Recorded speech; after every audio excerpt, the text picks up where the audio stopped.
News Tribune sports writer Chris Yukas, and I'm here with NT sports editor Kevin Klum. Jared Bell, I think he's coming back from Miami soon. He might be en route, but after the Huskies lost, who knows what happened to him last night. But today on NT Prep Preview, we're going to take a look at last weekend's culmination of the Holiday Hoops tournaments and look ahead to some big games this weekend on the hardwood. Kevin, one of the biggest surprises last weekend was the Cinderella run of... Well, we'll start over. We still good? Yeah. Kevin, one of the biggest surprises last weekend was the Cinderella run of Ottawa at the Plano tournament. The Pirates had quite the run, didn't they? Yeah, Ottawa came in as the number 10 seed, and that's a really tough tournament with a lot of big teams, 3A, 4A teams. And there were some 2A teams mixed in, but tough tournament. They came as the 10 seed out of 24, won 5 games in 4 days, I believe it was, to get to the title, and they've upset defending champion Belvedere in the championship game, which is a great performance by the Pirates, and they really could propel them going forward. Yeah, they ended up topping number 2 Seneca in the quarterfinals and then went on to beat the number 1 Belvedere 55-53 in the championship game. So a heck of a run from the Pirates, and it's going to be good for the second half of the season, for a little motivation for the boys, I'm sure. Definitely. While the Pirates sailed a sea of upsets, second-seeded St. Bede only needed 1 upset to take the Marseilles Holiday Tournament title. The Bruins beat number 1 seed Kewanee 76-63 in Saturday's final. Well, the trend continues at Marseilles. The number 1 seed has never won the tournament. So it's been 3 years, but still.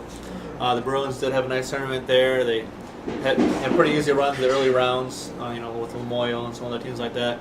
But that's a big win for them going against Kewanee, and they finally got their tournament title there in Marseilles. They're coming up short last year against Putnam County.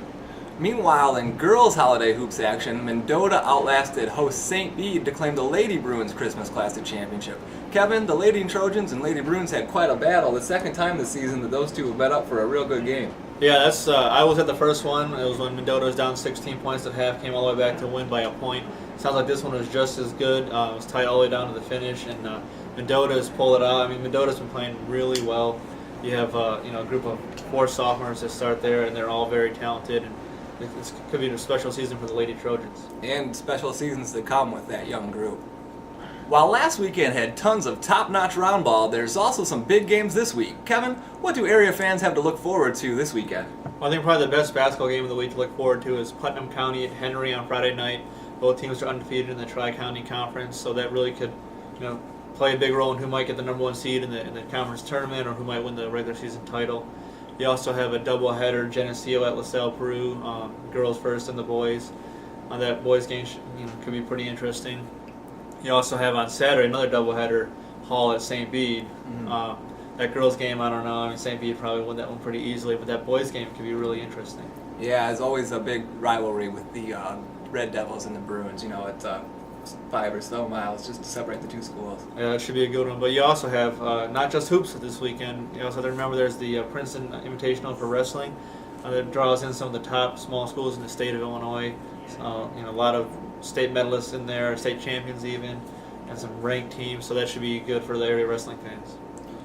Well, now it's time for everybody's favorite segment of the week, NT Prep Preview Powerhouse Players. Mr. Baker, could you roll that tape for us, sir? Powerhouse Players of the Week.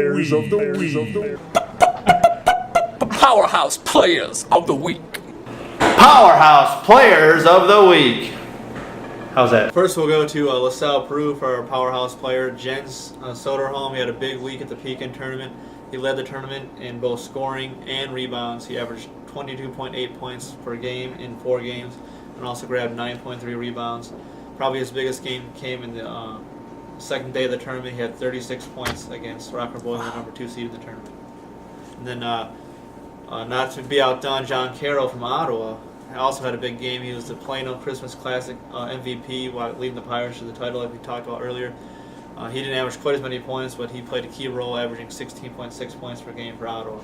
And last but not least, we have Dangerous Amy Devitt. The Mendota sophomore was on fire at the Lady Bruins Christmas Classic as she averaged 23.4 points per game. The Lady Trojan center saved the best for last with 32 points and 10 rebounds in the title game win over the Academy.